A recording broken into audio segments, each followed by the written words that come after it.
Hola, hola Elena, ¿qué tal? Hola, buenas tardes. ¿Me escucha bien?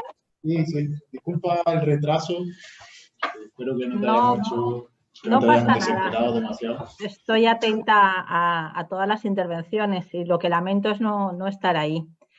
Bueno. De cualquier forma te agradecemos que estés aquí virtualmente y bueno, voy a pasar a presentarte.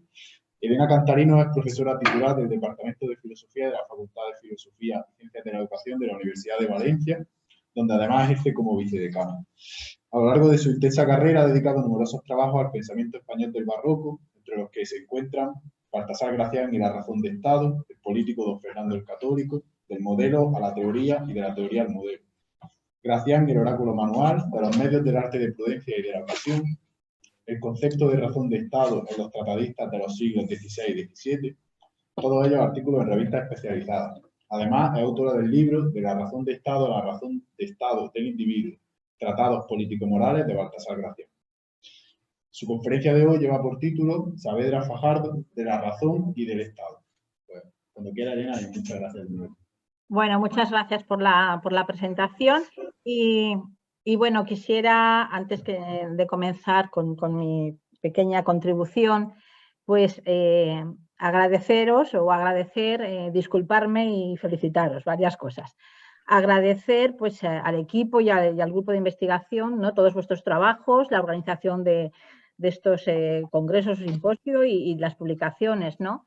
Y en especial quería agradecerle a Luis también su paciencia pues para atender a todos los mensajes que hemos ido intercambiando, idas y venidas con ciertas dificultades, ¿no? Quería disculparme porque sea mi presencia telemática y por no haber podido asistir a todo el simposio como me hubiese agradado, porque ojalá estuviese ahora en Granada con vosotros y no aquí en casa convaleciente, porque bueno, no estoy pasando por un buen momento de salud, aunque la verdad es que no me gusta confesarlo, pero lo digo también para justificarme que no estoy allí, no porque no quisiera, sino porque desde finales o mediados de noviembre pues estoy declinando casi todos los compromisos que requieran presencialidad, ¿no? Incluso bueno, pues los tribunales de plazas, etcétera, etcétera. Bueno, entre otras cosas me veréis con dobles gafas, que debo estar horrible, pero no sé si causa o consecuencia de uno de mis males es justamente una pérdida de visión importante y ahora mismo estoy en tratamiento oftalmológico y bueno, tengo esta necesidad. Bueno, y por último quería felicitar también, o sea, aparte de agradecer, disculparme, pues felicitaros también por la marcha de este simposio que he podido seguir de manera, bueno, a través de YouTube por las mañanas y por la tarde sí que he podido entrar en los enlaces de Zoom que habéis sido, bueno, que nos habéis enviado. Bien, y felicitaros porque me ha interesado muchísimo muchos de los debates que se han abierto en estas sesiones. La pena es que, bueno, pues digamos que la intervención de forma telemática pues trae también sus limitaciones o sus complicaciones, ¿no? Esta mañana, por ejemplo, me interesó muchísimo y agradezco y felicito a la ponencia de Luis, ¿no? Que nos llevó un poco a hablar no solo de la conquista del saber de modo teórico y práctico, que ahora intentaré también hacer ver en Saavedra Fajardo, sino también de esa aporía del límite que comentó y que nos llevó a hablar luego también en el debate pues, de la acción trágica, el problema bueno, del desengaño que él señaló, que aunque yo no coincido con algunas de sus visiones, pues me interesó muchísimo ese debate, ¿no? Que se abrió sobre la tragedia y el drama, sobre el ficcionalismo barroco. Yo creo que fue el maestro y guía y amigo Pedro Cerezo, ¿no? Que comentó lo del ficcionalismo barroco, lo de la filosofía del como sí, que salió también esta mañana, ¿verdad? Lo que se ve claramente plasmado en el aforismo 251, perdón, estoy citando de memoria, 251 del oráculo manual de Gracián, ¿no? Y que me pareció entender que ibais a dedicarle quizá también algunas sesiones de vuestro seminario. Ese aforismo que dice, hase de procurar los medios humanos como si no hubiese divinos y los divinos como si no hubiese humanos. Regla de gran maestro, no hay que añadir comento, y es justamente el único aforismo de los 300 del oráculo manual que no tiene ningún comentario, ¿no? Todos los demás sabéis que empiezan con una breve sentencia y que luego Gracián pues, trata de explicar y comentar, ¿no? Y sin embargo, este aforismo 251 que nos lleva a esta idea del ficcionalismo barroco y también del artificio, pues es el único que no tiene comentario. Y ya digo, bueno, yo me sitúo un poco más en esa tensión entre tragedia y drama, del lado del drama barroco.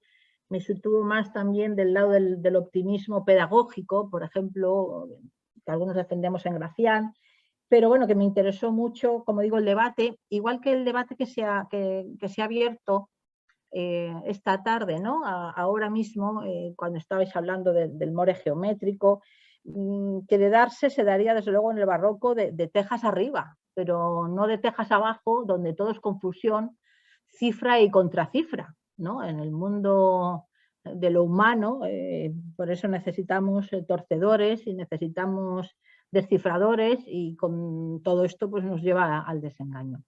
Bueno, esto era para ver que estoy atenta a los debates, ¿no? Pero que es la dificultad de entrar quizá al embate en ellos por estar aquí detrás de la máquina. Bien, yo pretendía ser breve, además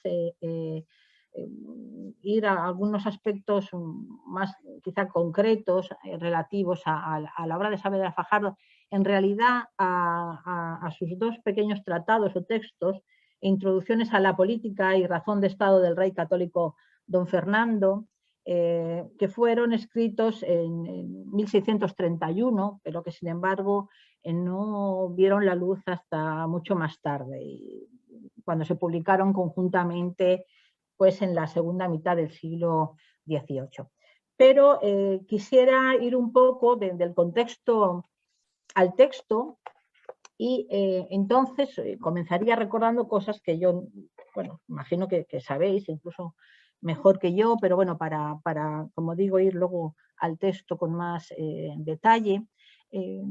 Comenzaría con una contextualización general sobre la política o el concepto de política, que, como sabemos, pues cuando inicia su liberación de la sujeción teológica, fue surgiendo y elaborándose, pues digamos, en este amplio margen del siglo XIII hasta el siglo XV, como un ars regendi o un ars governandi, la cual era por una parte, la política digo, ¿no? Es ciencia y por otra virtus. Esto es una estructura racional que a medio camino entre la sapiencia y la prudencia debía facilitar una doctrina que guiara la práctica gubernativa. En los siglos XVI y XVII la política adquirió un carácter técnico y práctico, especialmente reflejado, como sabemos, en las reglas y en las máximas de la razón de Estado. Esto es, según la definición que dio Botero, la noticia, cito, la noticia de los medios convenientes señalo, para fundar, conservar y engrandecer un señorío. Cierro la cita. Que, como sabéis, figuraba como definición de Botero en la obra de la Ragion di Stato, que publicó en 1589 y que fue traducida por Antonio de Herrera en 1593 y que tanto éxito tendría entre nuestros tratadistas políticos posteriores. Aunque no puedo entrar ahora en detalle sobre el origen de la expresión, además ya lo he hecho en otros trabajos que habéis citado ahora, sobre el origen de la expresión que dio comienzo a una vasta literatura haciendo uso de la locución razón de Estado. Esta expresión, ¿no? o esta vasta literatura se debatía entre el rechazo y la condena a la perniciosa, según ellos, doctrina contenida en ella, y al intento de cristianizarla, según otros, pero aceptando algunos de sus supuestos. No obstante, sí quisiera recordar que, aunque Maquiavelo, como sabemos, no utilizó la expresión, una interpretación muy extendida es que su pensamiento se encuentra a la base de la doctrina que ella denomina, y que el príncipe no es sino una reflexión acerca de su esencia. Pero esta interpretación, que como sabemos mantuvieron tanto Friedrich Meinecke como Benedetto Croce y otros historicistas, está lejos de ser unánime y pueden encontrarse otras interpretaciones que nos permitan comprender mucho mejor el origen, la génesis de la razón de Estado. Como hemos visto, estaría esta interpretación de que el origen está en Maquiavelo, entre otros representados, como he dicho, por Meinecke y Croce, pero hay otras interpretaciones que nos dicen que el origen es anterior al mismo Maquiavelo. Gaines Post, en uno de sus estudios monumentales y fundamentales sobre los antecedentes de esta idea en el medioevo, realiza un examen muy detallado de los conceptos medievales de razón de Estado, en tanto que principio del derecho público, para dar pruebas de su existencia y mostrar en qué forma aparecieron en el periodo comprendido entre los años 1100 y 1300. Post estudiaba a los iniciadores de la ciencia jurídica moderna, pero no solo a los juristas y a los canonistas, sino también a los teóricos de la política como Juan de Salisbury.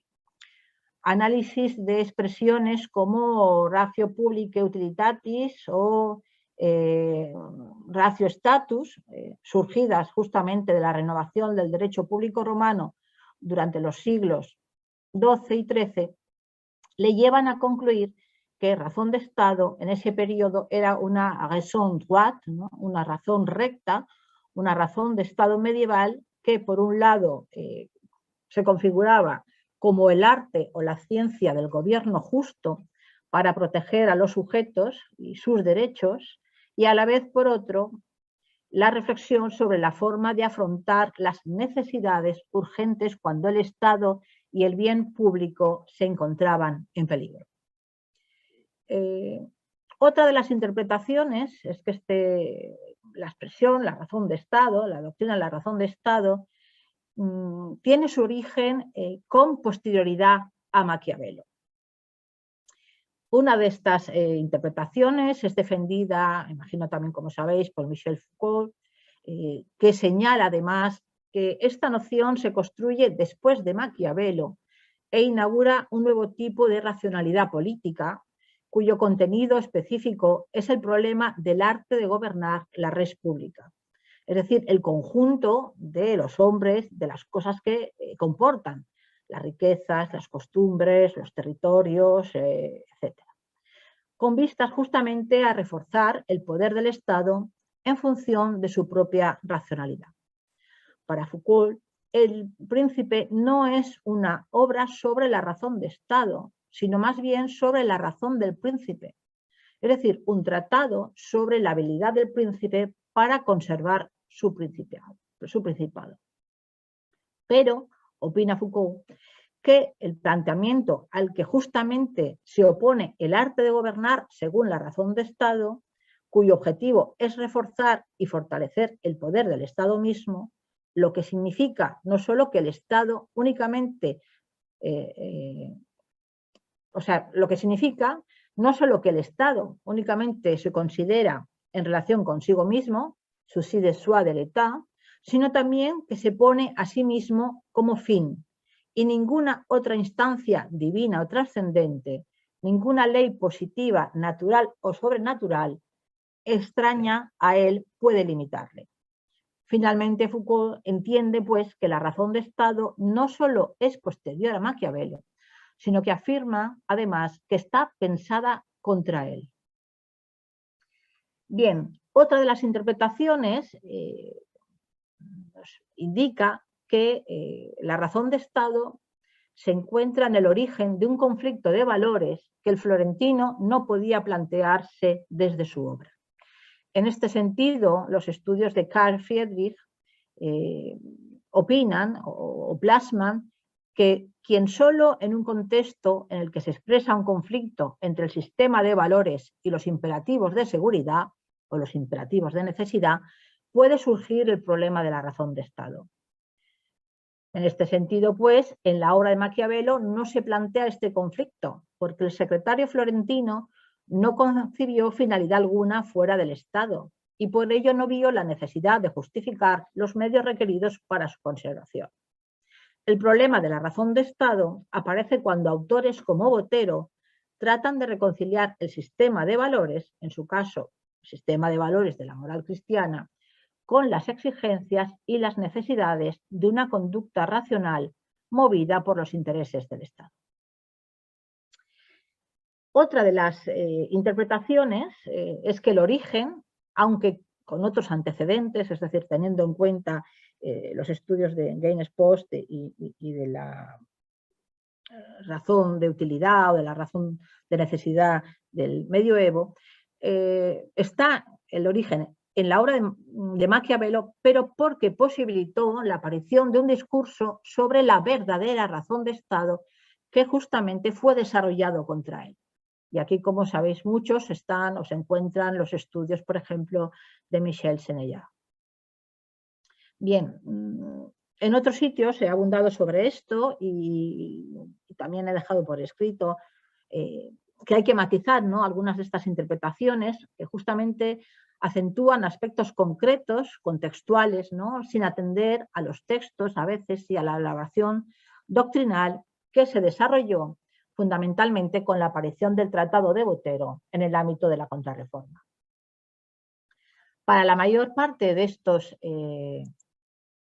escritores que publicaron sus obras a finales del siglo XVI y la primera mitad del siglo XVII, la política había dejado de ser exclusivamente un saber acerca de las formas de gobierno y sobre la naturaleza del poder, para pasar a considerarse como un conocimiento racional de cómo se adquiere y cómo se conserva este. Política y razón de Estado llegaron de esta forma a confundirse.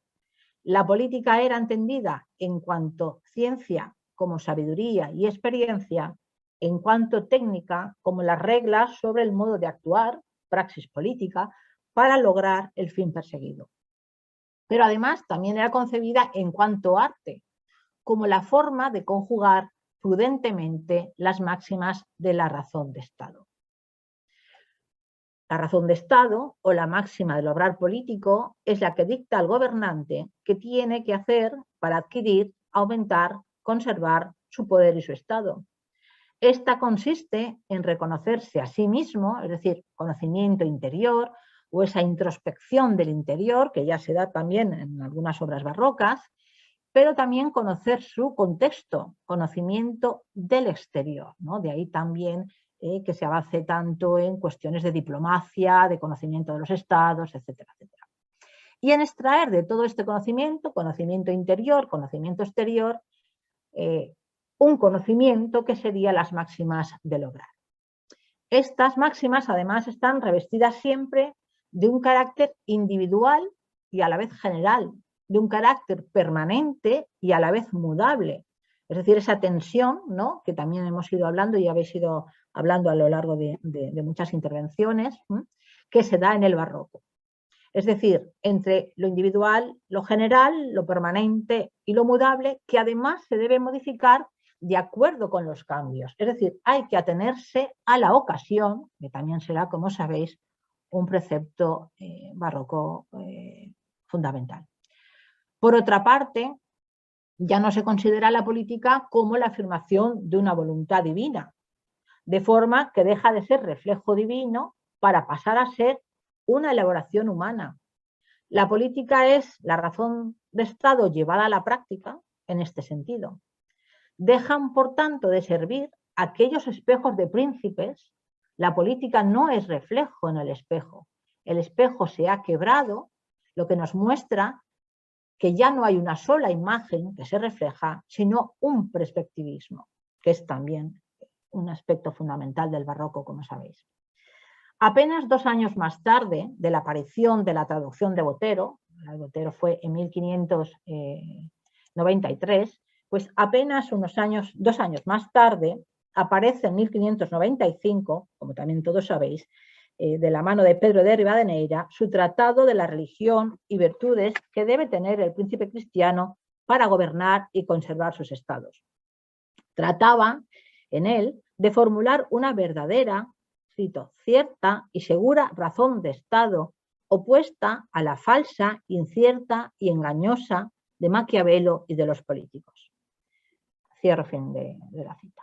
Rivadeneira no condenaba la razón de Estado, como sabemos. Al contrario, la estimaba necesaria para satisfacer las demandas de la praxis política.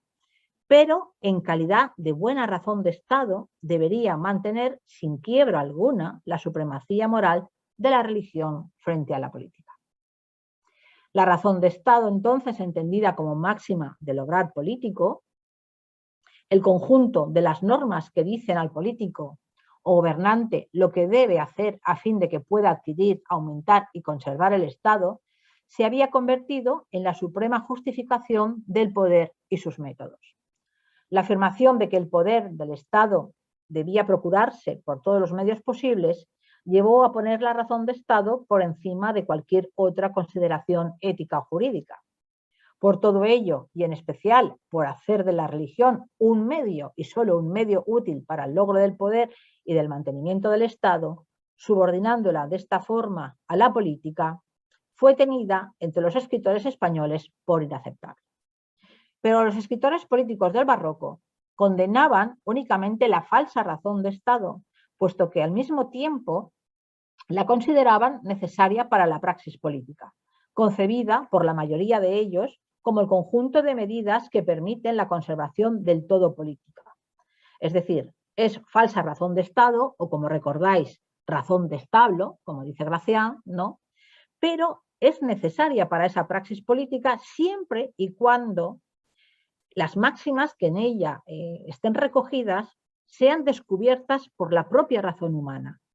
En este caso, tenemos que la política es la razón de Estado llevada a la práctica. Esta razón de Estado debe de esta forma proceder de forma que los principios morales puedan regir en la práctica al mismo tiempo que atender a las necesidades del Estado. Volvemos de nuevo a esa tensión, ¿no?, entre principios ideales y prácticas reales ajustadas al tiempo y a la necesidad del Estado que comienza en esta época. Es decir, la tensión o el drama de cómo configurar, ¿no?, cómo solucionar esos conflictos dados por esa tensión entre lo ideal, los principios, y la práctica o los casos, como veremos más adelante.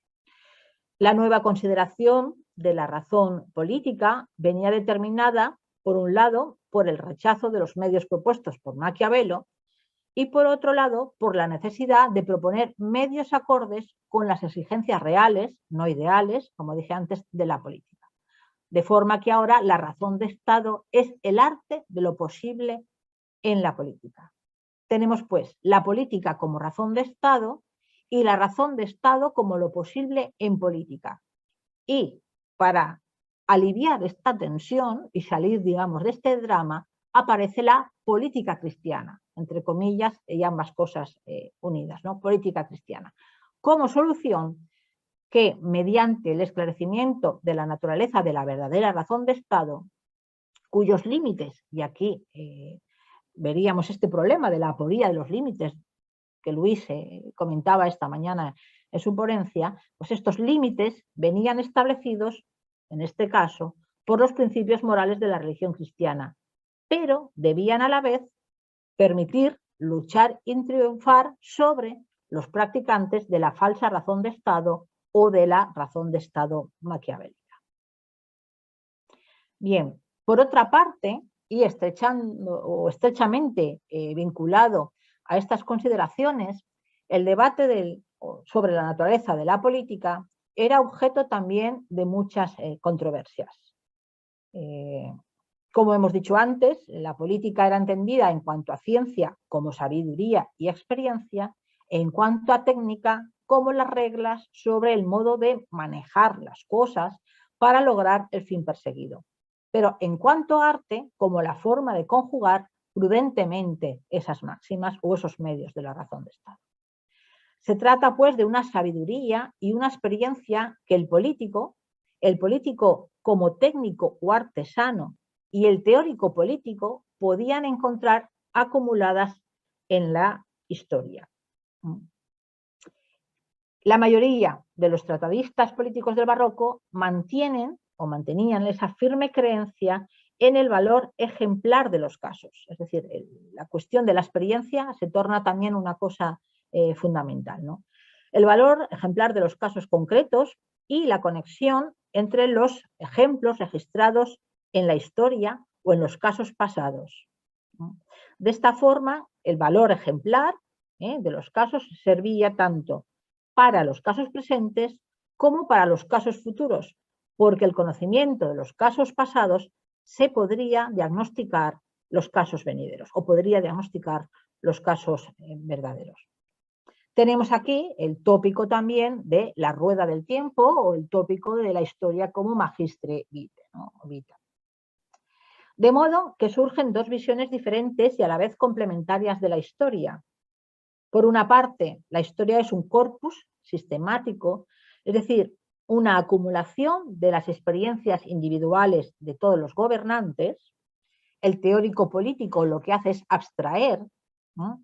Le permite esa inducción, ¿no?, del conocimiento, abstrae conocimiento de las múltiples experiencias registradas a lo largo de la historia, y el político técnico o gobernante, que además de tener experiencia, es decir, además de tener acumulada su propia experiencia, lo cual le proporciona sagacidad política, posea también ese conocimiento del corpus de la historia, desarrolla su personalidad política y se asegura con ello de la adquisición de la virtud de la prudencia política.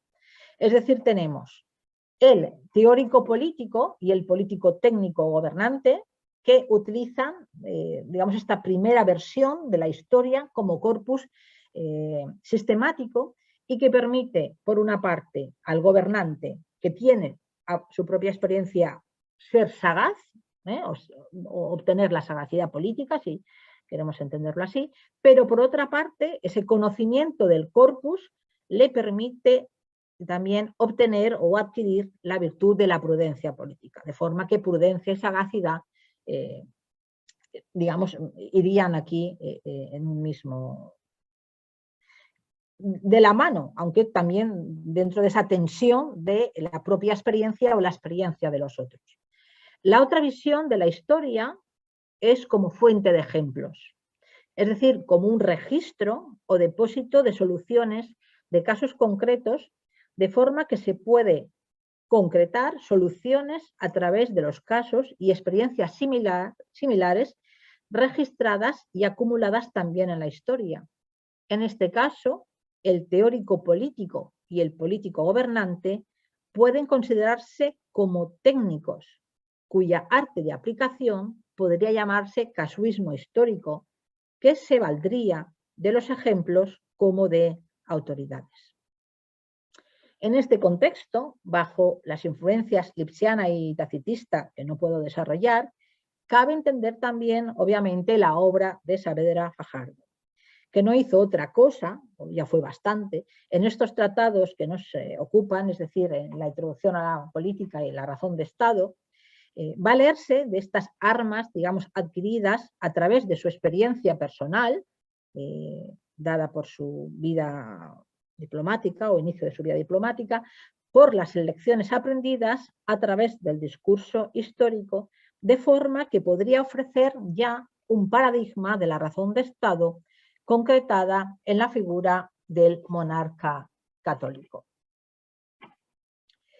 Bien, como dije en Introducciones a la política y en Razón de Estado de Rey Católico don Fernando, de 1631, Saavedra Fajardo compone estos dos breves tratados que se conectaban con el propósito de ofrecer una doctrina política siguiendo el modelo fundamental de la política de Aristóteles y al tiempo con la práctica de presentar un ejemplo sacado de la historia al modo de las teorías de la razón de Estado. El primero, las Introducciones a la política, estaban dedicadas al conde duque de Olivares, como sabemos, valido de Felipe IV, y el segundo, razón de estado del rey católico don Fernando, estuvo dedicado al propio rey. Quedarían sin publicar, salvo aquellos parágrafos casi literales que luego incluiría Saavedra en sus empresas políticas de 1640. Cuando han sido publicados, posteriormente lo han hecho conjuntamente formando casi una unidad, pues el propio autor, el propio Saavedra, en su dedicatoria, hablaba de tratados a la vez y de partes de uno mismo. Son las introducciones a la política, casi un resumen y comentario a la obra del Estajerita, que fue seguida, como es natural, por la mayoría de los tratadistas políticos de la época, que veían todavía en su obra un modelo teórico para fundamentar la práctica política, aunque tratando de reajustarlo a los tiempos presentes. Así, en palabras del propio Saavedra, dirá: seguiré en el proemio, seguiré a Aristóteles añadiendo o quitando lo que no se pudiera ajustar a los imperios y repúblicas de estas edades. Cierro la cita.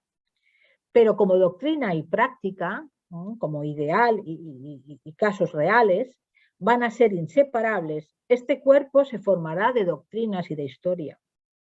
Serán los hechos históricos, los acontecimientos, los sucesos acaecidos y reflejados en las historias, los que servirán para ejemplificar la especulación teórica. Así será la historia general de España del padre Juan de Mariana, que, como sabemos, fue publicada en Toledo en 1601 y era el manual al uso para muchas generaciones de la historia de España. Fue utilizada por Saavedra con sus hechos y anécdotas, con el relato de los acontecimientos y la fabulación de los mismos, para dar ejemplo doméstico, como así dirá él mismo, puesto que enseñan más que los ajenos o extranjeros. El breve tratado, además de incluir las dedicatorias y un proemio, estaba compuesto por 2 libros. El primero de ellos, dividido en 8 capítulos, aborda la compañía civil o política, es decir, el zon politikon, ¿no?, aristotélico, como algo necesario y natural a los hombres. El segundo nos habla de la constitución de la ciudad. El tercero, de la compañía entre el marido y la mujer. El cuarto, la compañía entre el padre y el hijo, y el quinto, la compañía entre el amo y el criado. Una vez resuelta la constitución de las 3 compañías, dedicaba los capítulos 6 y 7 y 8 a la disposición de la ciudad, considerando las calidades que la hacen feliz: aire, agua, sitio, fábrica, grandeza y campaña, los muros y las fortalezas también que la componen respectivamente. El segundo libro, dividido también en 8 capítulos, tratará en sus 3 primeros de las especies de repúblicas, de los diferentes gobiernos, gobiernos de muchos, gobiernos de pocos o gobiernos de uno, y de la monarquía. El cuarto libro lo dedicaba a la difícil cuestión de si concedía la potestad de reinar a un príncipe que era alguna en el pueblo, es decir, sí, la cuestión de la soberanía. Los capítulos 5 y 6 abordan la potestad por elección o sucesión. El 7 lo utilizaba para determinar la conveniencia del imperio gobierno, y finalmente el 8 lo dedicaba al difícil problema de la tiranía. Todas estas cuestiones teóricas van acompañadas, como hemos dicho, de abundantes ejemplos, pues como él indica, la historia con experiencias practicará las doctrinas. De todos los capítulos podríamos destacar los 2 últimos. En el capítulo 7, Saavedra menciona virtudes que son claros instrumentos para reinar: la fuerza, la constancia y la prudencia, que solo se dan los varones, puesto que la naturaleza otorgó a las mujeres flaqueza, inconstancia y ligereza. Esta aretología política, en la que además se incluían muchas otras virtudes, y la misoginia que conllevaba, eran también signos de la época. En algunos autores más acentuada y menos en otros, pero todos coincidían en que había claras excepciones y que la reina Isabel, mujer de Fernando, era una de ellas. El capítulo que cierra las introducciones entronca con los capítulos que los tratadistas dedicaban a dilucidar qué artes eran buenas o malas para la razón de Estado. Así, Saavedra, con la intención de mostrar las causas de la tiranía y las artes, que para su conservación se vale el tirano, nos determina dos artes y acciones que se derivan de su ejercicio, que son el rigor y la simulación. Sin embargo, lejos de zanjar las consecuencias de gobernar bajo tales artes, nos introduce en la ambigüedad que el uso de las mismas produce si quien las utiliza es un tirano o un rey por sucesión o elección, puesto que si las ejercita este último, es decir, un rey, dichas artes hacen bueno a este rey. La razón de Estado del rey católico don Fernando se encuentra dividida en 13 parágrafos de desigual amplitud o desarrollo que intentan acreditar las doctrinas morales y políticas con las acciones y sucesos del monarca que Saavedra y sus contemporáneos veían como modelo no ideal, sino real, Fernando de Aragón. Desde su nacimiento, como señal del cielo que debe hacer a los hombres atribuir a la providencia divina, que no a los hombres mismos, el gobierno del mundo, hasta el ensalzamiento de la Casa de Austria, los diferentes pliegos van repasando sucesos personales y vitales del monarca, al tiempo que muestran las virtudes y los vicios del gobierno, con ejemplos de otros monarcas o príncipes que los tuvieron o cuyas acciones los manifestaron. De máximas y aforismos políticos, dice Saavedra en el proemio, se va a componer el cuerpo del tratado. Y nosotros, yo misma quiero decir, nos hemos atrevido a resumir el contenido de estos mismos justamente para mostrar también esa tensión y ese contexto o contextualización de la razón y del Estado. Uno de los digamos, de estos aforismos o entresacados, ¿no?, de los libros es el siguiente: que cuando no sean manifiestos se publiquen aquellos prodigios que convengan para acreditar la majestad con la deidad para admiración del pueblo. Es decir, el arte de la publicidad, ¿no?, para determinadas utilidades, como puede ser la acreditación y la admiración. Un segundo, digamos, aforismo condensado, ¿no?, que la hermosura, la armonía natural y el agrado del príncipe granjean el amor, el afecto y la estimación de los súbditos. Tercero, que el exceso de ciencias y letras no es bueno para el gobierno, mas el príncipe debe ejercitarse en el arte militar, el conocimiento de lenguas y en la lección de las historias, tratar con doctos y sabios varones y peregrinar por sus reinos. El cuarto, que el príncipe debe disponerse al trabajo, despertar sus fuerzas y conformar su ánimo para encender la gloria y estimular el aplauso de sus acciones, adornado con ejercicios y gracias, y hacer ostentación de ellas en actos públicos. Quinto, que conviene al príncipe señalarse en el culto y la piedad, porque es amada de todos la virtud y en ella consiste no solo su felicidad, sino la de la república. 6. Que no hay ningún gran negocio sin grandes dificultades y peligros, y si la prudencia cautela y acomete tarde, la celeridad es poderosa y animosa resolución. 7. Que el ministro o el valido, oficio necesario que acompaña a la majestad real, debe servir a utilidad y conveniencia de su rey, no a las suyas y a su conservación, sino tirano es de su libertad. 8. Que la justicia es el vínculo mayor con que se mantiene unida y en orden la república, pero que la clemencia ampare la ejecución de la ley. Gran prudencia es del príncipe saber usar tal arte de la clemencia, que sin caer en desprecio, obre con ella lo que pudiere con la justicia. Mezclados el amor y el temor, la justicia y la clemencia sustentan el imperio. 9. Que ningún arte más disimulado, ninguna traza más entendida que procurar la perturbación del gobierno y la división del imperio. La ambición es vicio cruel, sospechoso e inquieto, y solo se previene el remedio uniendo las voluntades. 10. Que el arte de reinar no se embaraza con puntos sutiles de reputación, y que la tiene mayor el rey que sabe conservar o aumentar su estado.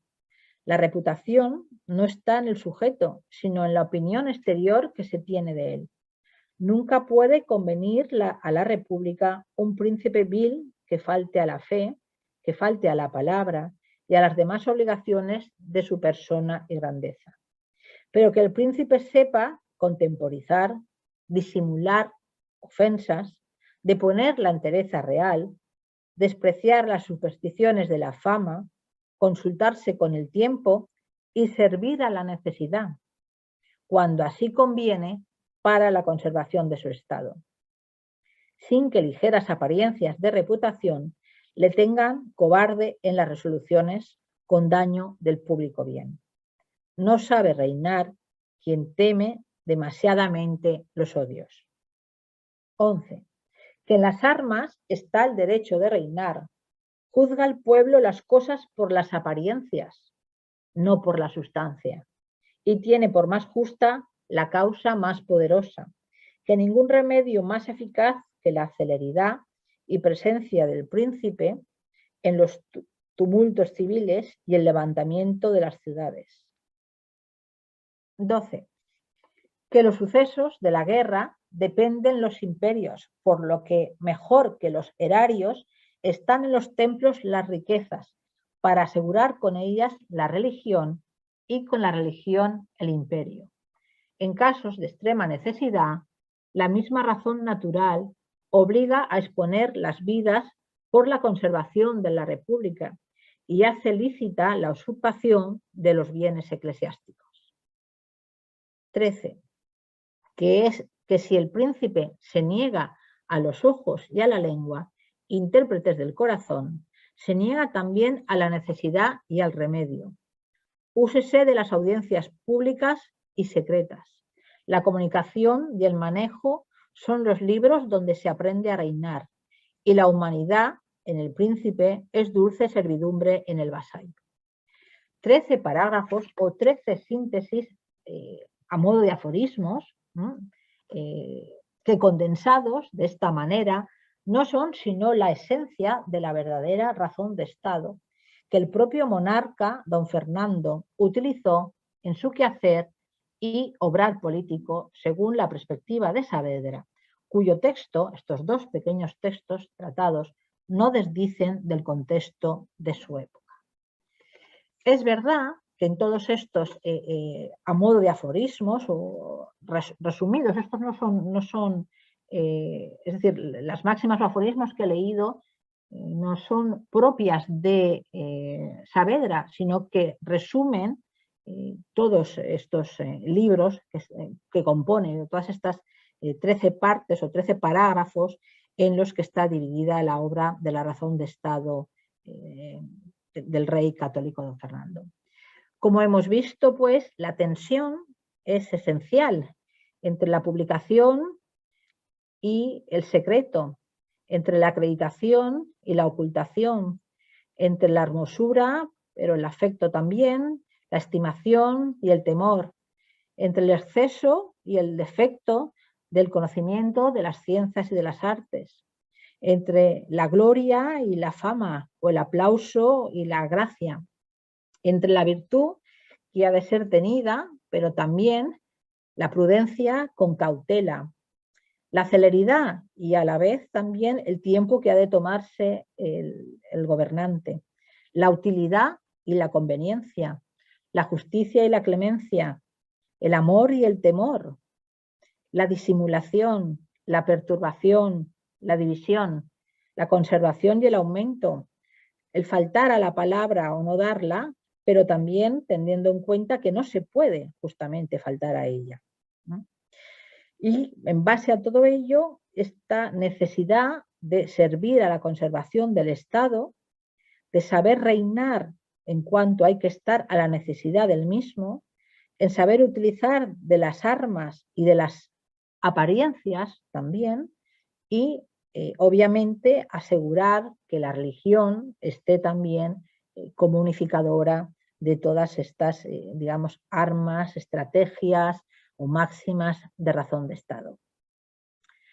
Podríamos ahora quizá analizar como todos estos aspectos tensionales, pero que están justamente justificando esta necesidad de revisar la razón de Estado y esta necesidad de concretar esta tensión entre lo que es ideal y lo que es real o a los casos reales que debe atender, es algo que después, como ya he anunciado, en la idea de un príncipe cristiano en 100 empresas, ya publicada en 1640, Saavedra Fajardo va a introducir de manera mucho más expresa, mucho más específica a través de las empresas o de los emblemas, ¿no? Yo lo dejaría aquí y me gustaría solo señalar un poco, pues también a modo de lo que ayer mismo se dijo en alguna de la interpretación estoica o neoestoica de Quevedo, que hizo Inmaculada Hoyos, ¿no? Y esta mención de la cuna y la sepultura. Solo por acabar un poco, porque también nos es desconocido muchas veces aspectos de la literatura, ¿no? de estos autores barrocos que muchas veces entendemos o tratamos, bueno, desde esa perspectiva moral y política, pero que fueron también autores de poesía, como sabéis. Y por cerrar un poco como digo, el círculo en este sentido de lo que hemos ido hablando, de las tensiones, del desengaño, de la acción trágica y también del estoicismo, como comentábamos ayer o como comentabais ayer, os leeré una poesía de Saavedra Fajardo. Oh miserable suerte de mortales, ayer cuna de luz, hoy tumba oscura, ayer fiestas, hoy llantos desiguales, ayer suave flor, hoy tierra dura, ayer bodas, hoy pompas funerales, ayer trono real, hoy sepultura, ayer reina del mundo respetada, hoy tierra, hoy polvo, hoy humo, hoy sombra, hoy nada.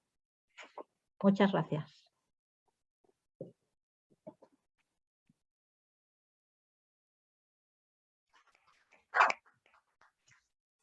Muchísimas gracias, Elena, por tu ponencia. Y bueno, vamos a abrir un turno de preguntas.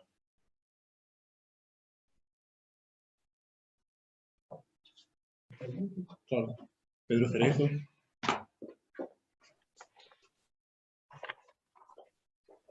Elena, es para decirte que te echamos muchísimo de menos. Yo también, Pedro. Porque estás aquí presente, pero no es en carne mortal, ¿no? Que diría un clásico, ¿no? Entonces te echamos muchísimo de menos. Esta vez que alegría más grande hablando de verte, ¿no? Hace unos años en que no nos veíamos. Debo decir aquí... Lo siento mucho no haber estado ahí, pero bueno, lamentablemente no ha podido ser, pero os he seguido, os he seguido.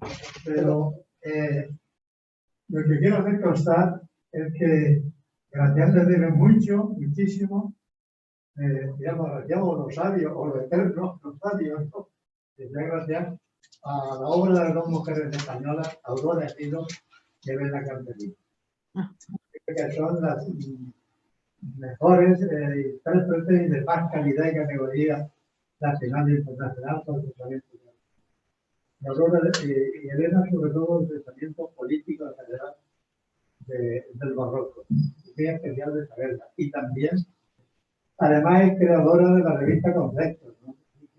lo que te debe a ti el gracianismo y el conocimiento del barroco es inmenso, porque el siguiente, cuando has hecho una obra monumental, digo, paralela a la de me iba a la cabeza, la Aurora Quilo, y complementaria en muchos sentidos. La Lilia es más de erudición, porque alguien ha dicho que Elena llevaba, Aurora llevaba una biblioteca del siglo de oro en la cabeza, pues, ¿verdad? Aurora Quilo, pero Elena ha llevado en su pensamiento el derecho político, ético y político del barroco, digamos, una cosa impresionante. Es una maravilla oírte y quedarte con nosotros. ¿Sabes qué puedo decirte? ¿No? Si tú eres maestra, ¿no? Y te has dado el documento ese de político, ¿no? Honor de Fernando el Católico, con absoluta precisión en sus tensiones, sus paradojas, sus contrastes.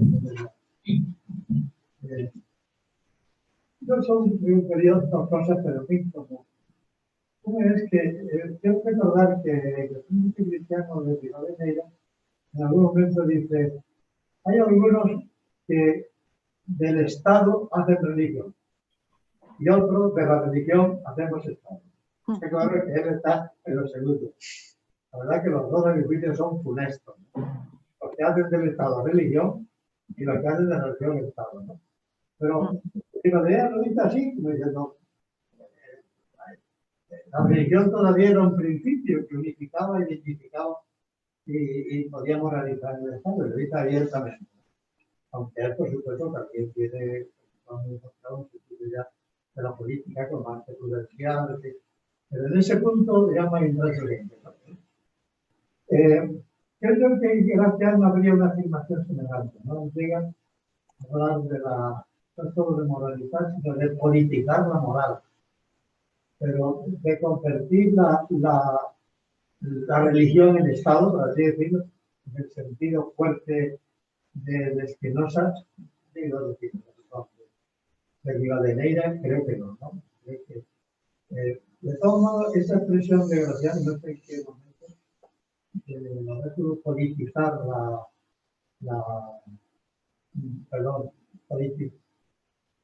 politizar la moral, me gustaría que la comentaras, ¿no? Porque tiene algo de paradójico, ¿no? Y desde luego no es equivalente con lo que hacer de la religión y Estado de Rivadeneira. Y el otro punto es que ya se habla de ella, ¿no? Pero que informaros algo sobre las empresas políticas de los emblemas, ¿no? El hecho, porque esta mañana o ayer, pues, a propósito de la intervención de Javier de Miguel, hablamos mucho del método alegórico, ¿no? El valor de la alegoría. No en el sentido propio de la retórica clásica, sino realmente como un método para desplegar un sentido. Y yo creo que en las empresas políticas, la empresa misma, que el dibujo y el lema es fundamental, porque digamos que la empresa se entiende a partir del dibujo y del logo que va a la empresa. Bueno, de cualquier cosa que nos hables será fantástico, ¿no? Porque hay que tener una autoridad integral del todo. Bueno, muchas gracias, Pedro. Se nota que me quieres mucho y entonces, bueno, dices todas estas cosas buenas de mí. La verdad es que estos últimos años he estado derivando mi investigación hacia otros lugares, pero me siento a veces todavía vinculada, ¿no? a toda esa interpretación del mundo barroco, y de hecho pero estoy todavía en ello, porque ya sabéis que también estoy estos años en gestión y con la pandemia todo se ha complicado ya y se ha desmesurado, una teoría del silencio en el barroco, o sea, una teoría acerca de la utilización del silencio en el barroco. en la que también justamente hablo de esta perspectiva que has dicho tú de moralizar la política o politizar la moral. Empiezo con esto porque, claro, en el momento en que, digamos, se recepciona, ¿no? Todo el problema de la razón de Estado y hay esta quiebra un poco entre la moral y la política, ¿no? Que está pervertida por esa utilización de la religión, se tensiona, ¿no? Y aparece, pues, desde esta idea de moralizar otra vez la política o reconducir la política a la moral, se da justamente la otra tensión de politizar la moral. Y en este sentido, esas máximas que, por ejemplo, en el oráculo manual vemos, ¿no? A modo de aforismos, lógicamente, pues aforismos comentados, lo que se da es una politización en el sentido de una democratización, entre comillas, para todo hombre que pueda leer esas máximas a modo de praxis política respecto a sus contemporáneos, respecto a sus congéneres, respecto, ¿no?, al otro que está enfrente de él y que puede utilizar ese tipo de máximas que pueden ser máximas políticas, que pueden ser máximas que utilice un gobernante o un técnico político, que decíamos antes en esta utilización de los casos de la historia, pero que a la vez es capaz de utilizar cualquier hombre. El oráculo manual está dirigido a cualquier lector también, no es el tratado del político don Fernando el Católico, ¿no? Entonces, en ese sentido sí se habló de politizar la moral, ¿eh? Porque esas máximas, a modo de ese tipo de aforismos que pueden utilizarse como máximas de la razón de Estado con mayúsculas, se utiliza o puede utilizar el hombre en la corte o el hombre digamos, respecto, como he dicho, a la otredad, ¿no? Al otro. Entonces se da ese juego que es a la vez tensión. De la moral pasamos a la política y de la política pasamos a la moral. O moralizamos la política intentando volver a unir esa desunión que aparece evidente o que les parece que es evidente en la obra de Maquiavelo y sus secuaces, y a la vez pues moralizamos la política y politizamos la moral, como digo. Respecto a Rivadeneira, claro, ahí está el peligro de esa tensión polarizada también, que es lo, digamos, en otros términos es lo mismo. Es decir, aquellos que hacen de la religión política, está hablando obviamente de aquellos idealistas o eticistas, aunque en algún momento también se ha hablado de Rivadeneira como eticista, que lo único que están pensando es volver a reconducir toda la praxis política emanada de la religión, ¿no? Entonces, claro, tenemos en esa tensión una polarización. No podemos hacer de la religión solo política, ¿no? Pero tampoco podemos hacer de la política religión, ¿no? Quiero decir que en esos dos polos tensionados, unos por extremo, es decir, hay una utilización política de la religión, entonces la religión es un medio más, una arma más, y por otra parte lo que tenemos es hacer de la religión pura y exclusivamente la única base de la praxis política, y eso no podría hacerse ya en el Estado barroco. Necesitamos otras armas, necesitamos otro conocimiento, necesitamos el conocimiento interior y el conocimiento exterior, necesitamos reconstruir un poco cuál es la naturaleza humana también en este momento, de tejas abajo, como yo decía antes, ¿no? De tejas abajo, todo es confusión, todos son cifras, todos son contracifras, con lo cual necesitamos el descifrador para ver cómo organizamos la vida en común, y la vida en común es política, y la política ya no puede ser o puede estar basada exclusivamente en la religión. Por eso no podemos hacer de la religión política. Pero claro, tampoco podemos hacer política de la religión, es decir, no podemos solamente utilizar la religión como utilidad, ¿no? Como un arma más.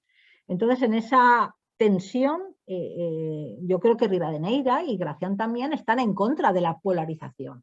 Es decir, esa tensión hay que vivirla y hay que experimentarla y hay que, en el conflicto de esa tensión es donde está justamente el drama y las posibilidades que tiene el hombre como ser libre también para desarrollarse, ¿no? Entonces es necesario no solamente esas armas políticas que nos está ofreciendo el nuevo Estado moderno, sino las armas morales que también como pozo de la historia aparecen en los casos, ¿no? Entonces, en ese sentido, me parece que es fundamental aclarar, ¿no?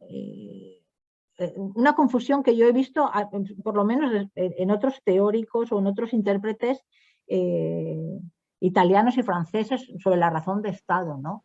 Que limitan solo la razón de Estado o colocan en el mismo saco de la razón de Estado a todos aquellos que van contra Maquiavelo, ¿no? Y bueno, la razón de Estado es plural también, la razón de Estado es plural. Y en ella están aquellos que se acercan a Maquiavelo y aquellos que acercándose a Maquiavelo quieren ir contra él, ¿no? Que es la dificultad que luego se torna en el par simulación-disimulación, por ejemplo, que es uno de los más, claros. Y quería decir algo más y ahora se me ha escapado también.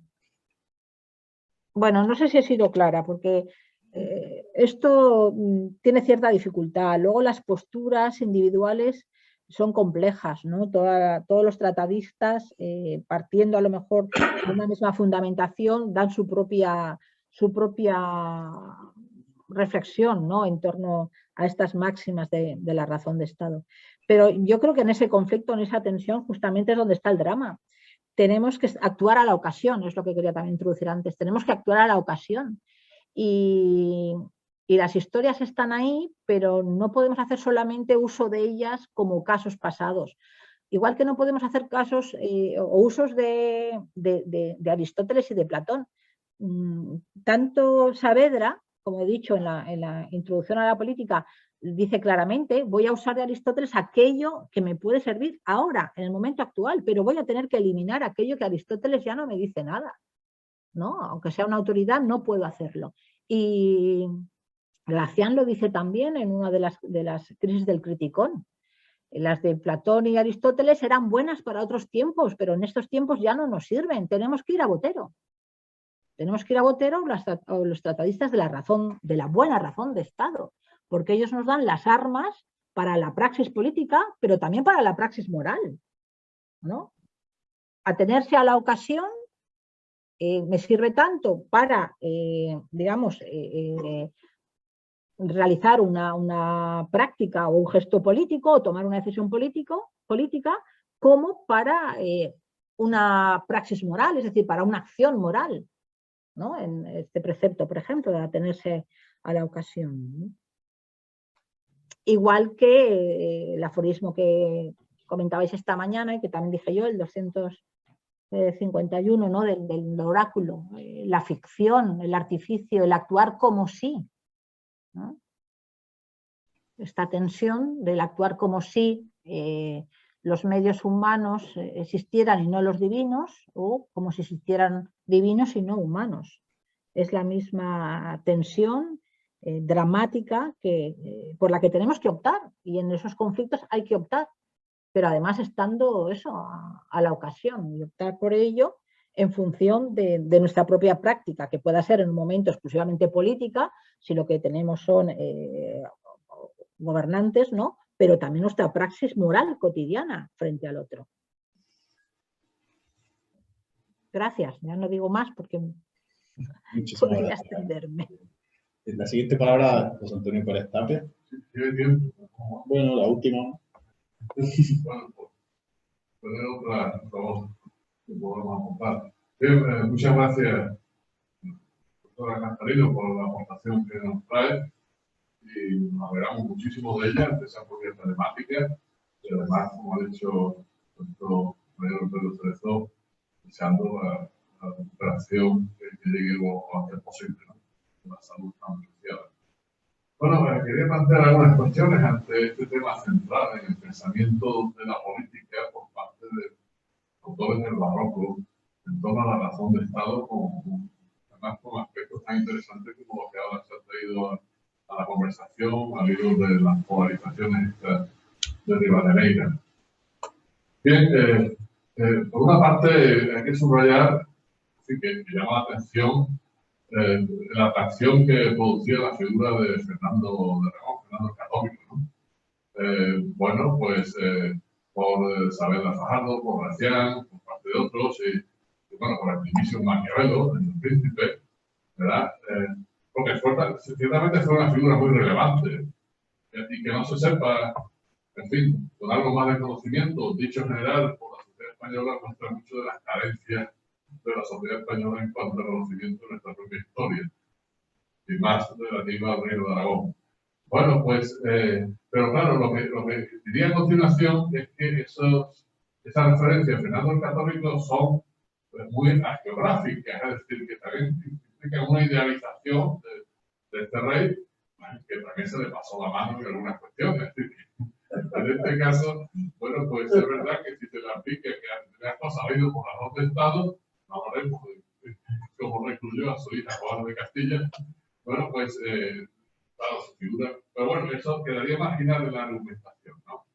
El meollo de la cuestión es que la pregunta sería, siendo una aportación importante de la época que va con el surgimiento de los estados modernos, ¿verdad?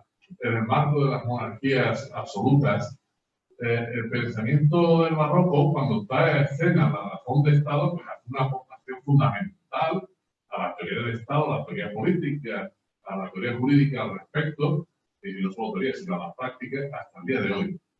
Claro, la cuestión es, ¿qué hacemos con esa herencia de la razón de Estado? Y si en el pensamiento del barroco, ¿qué contrapesos tenemos respecto a los abusos de la razón de Estado? ¿Se quedan solo en la invocación de la prudencia, en la apelación al derecho natural cuando la haya, que es la que encontramos en muchos tratadistas de nuestra propia tradición del barroco hispano, a diferencia de otros casos donde se imprime más fuerza a una razón de Estado que pase incluso por encima de esos contrapesos, ¿no? Todo hay que decirlo, ¿verdad? Porque a pensarlo en el contexto absolutista, el pensamiento de la razón de Estado va aparejado a todo lo que es el desarrollo filosófico de la relación de soberanía. Entonces, una razón de Estado en manos de soberanos absolutos, bueno, eso es una bomba de relojería. Y nos trae desde el barroco hasta acá cuestiones que, a pesar de la regulación jurídico-política de la razón de Estado en democracias de derecho, bueno, pues tienen muchos cabos sueltos en la medida como se verifica cuando la razón de Estado da lugar al estado de excepción. No vamos a seguir a estas alturas de la tarde con Carl Smith y compañía.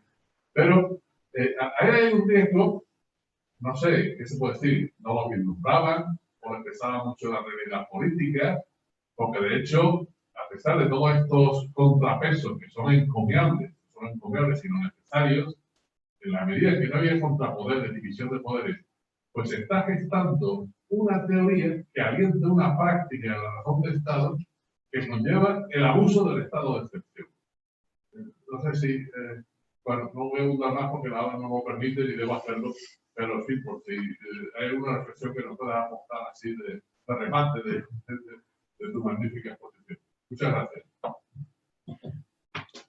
Bueno, esto requeriría también, como hemos dicho, otro seminario, ¿no? Que pudiéramos trabajar sobre ello, porque sería abrir aquí ahora otra ponencia. Es verdad que todo esto luego está en la Constitución, el estado de alarma, el estado de sitio y el estado de excepción. Quiero decir que sigue estando ahí, obviamente se ha juridizado, se ha judicializado y lo tenemos integrado en nuestros ordenamientos jurídicos actualmente.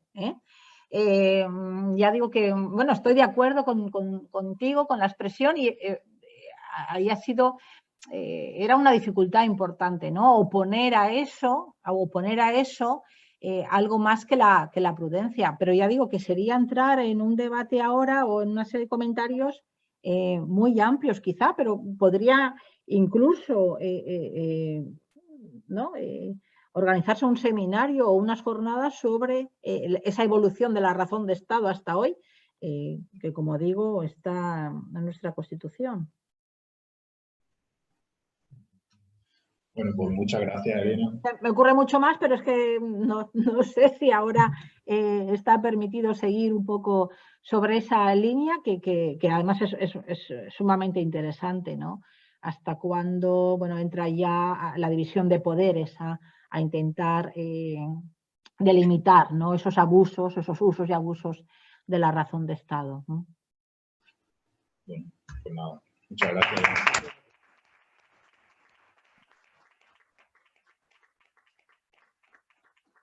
Agradecemos que haya hecho el esfuerzo de estar con nosotros y te deseamos una pronta recuperación. Muchas gracias, gracias a todas y a todos. Y bueno, yo ahora me corto el vídeo y el audio, pero sigo atenta a vuestras intervenciones. Muchas gracias.